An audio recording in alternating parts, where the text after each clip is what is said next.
നമുക്ക് ചില തോന്നിവാസങ്ങളും അതിനുശേഷമുള്ള കുറച്ച് മാപ്പപേക്ഷകളും ഒന്ന് കണ്ടു നോക്കിയാലോ. Just number 1 on stage. Hello guys, ഡൽഹിത്തെ പ്രൊട്ടസ്റ്റ് കേട്ടങ്ങള് പോലീസുകാരെ അങ്ങനെ ഓടിച്ചിട്ട് കുത്തി ഇതാക്കണോണ്ട് ഞങ്ങള് ഭയങ്കര ഹരാടാ. കയ്യിലോല് പോയി പങ്കെടുക്കേ, മറ്റേ പാർലമെന്റ് ഒക്കെ പൊട്ടിക്കണത്. എടാ അതൊക്കെ ചാൻസ് ഉണ്ട് കേട്ടാ. ഇന്ത്യന്റെ മറ്റേ ഡെമോക്രസിന്റെ ആ ബുക്ക്, പാർലമെന്റ്, ഹൈക്കോർട്ട് ഒക്കെ കത്തിക്കാൻ ചാൻസ് ഉണ്ട്. ജസ്റ്റ് നമ്പർ 1ന്റെ തോന്നിവാസം കഴിഞ്ഞിരിക്കുകയാണ്. ഇനി മാപ്പപേക്ഷ.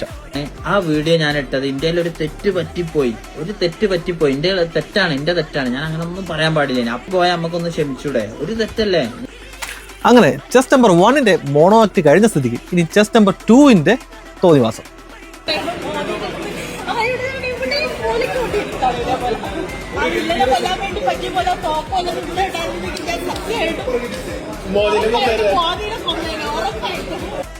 അങ്ങനെ ഇതും പതിവ് തെറ്റിച്ചിട്ടില്ല. തോന്നിവാസം കഴിഞ്ഞ ഉടൻ തന്നെ മാപ്പുമായിട്ട് വന്നിട്ടുണ്ട്.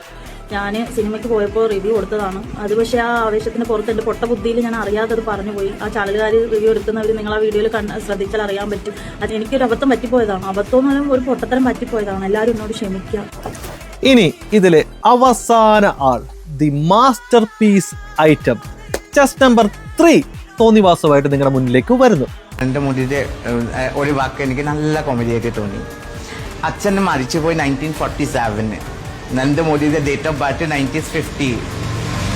ഫസ്റ്റ് അവൻ്റെ സ്വന്തം അച്ഛന് കണ്ടുപിടിക്കട്ടെ. ആ കോമഡി അല്ലേ? 3 വർഷം അമ്മ പ്രഗ്നന്റ് ഉണ്ടാവില്ലല്ലോ. അങ്ങനെ അതിൻ്റെയും തിളച്ച രക്തമൊക്കെ ഒന്ന് ആറിത്തണുത്തുന്നല്ല, നല്ലപോലെ മരവിച്ചു. അങ്ങനെ മരവിച്ചതിന് ശേഷം മാപ്പുമായിട്ട് വന്നിട്ടുണ്ട്. എൻ്റെ ഒരു വീഡിയോ ഭയങ്കരമായിട്ട് പ്രശ്നം ആയിപ്പോയി. അതെനിക്ക് സെക്കൻഡ് പറഞ്ഞില്ല, എനിക്ക് അറിയത്തില്ല. Obviously I M so sorry. എനിക്ക് പബ്ലിക്കലി ഞാൻ അപ്പോളജൈസ് പറയുന്നുണ്ട്. കാരണം നിങ്ങൾക്ക് BJP രാഷ്ട്രീയമായിട്ട് എതിർക്കാം, അവർക്കെതിരെ പ്രതികരിക്കുകയും ചെയ്യാം. പക്ഷെ എല്ലാത്തിനും അതിൻ്റെതായ ഒരു അതിർവരമ്പ് ഉണ്ട്.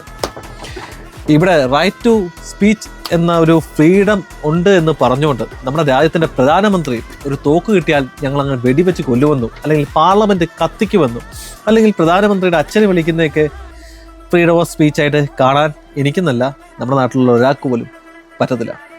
ഇനിയിപ്പോൾ കരഞ്ഞു കൂവിയിട്ട് എന്താ കാര്യം? ഞങ്ങൾ മലയാളീസ് അല്ലടാ, തെറ്റുപറ്റിപ്പോയി, ഇനി അങ്ങനെ ആവർത്തിക്കില്ല പറഞ്ഞിട്ട് കാര്യമില്ല. കളി കൈവിട്ട് പോയിരിക്കുകയാണ്. ഇന്ത്യയുടെ ഏറ്റവും വലിയ പാർട്ടിയാണ് BJP.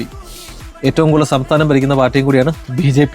ഇപ്പോൾ ആ സംസ്ഥാനങ്ങളിൽ പലയിടത്തും നിങ്ങൾക്കെതിരെ കേസ് പോയിരിക്കുകയാണ്. കാരണം ഇന്ത്യയുടെ പ്രധാനമന്ത്രിയാണ് നിങ്ങൾ കൊല്ലുമെന്നൊക്കെ പറഞ്ഞേക്കുന്നത്. അപ്പോൾ എന്തായാലും എന്ത് പറയാനാ, നിങ്ങൾ ഫ്രീ ആയിട്ട് സംസ്ഥാനങ്ങളിലേക്ക് ഇറങ്ങാൻ വേണ്ടി റെഡി ആയിരുന്നു. എന്തായാലും നിങ്ങൾ പറക്കാൻ പോവാം.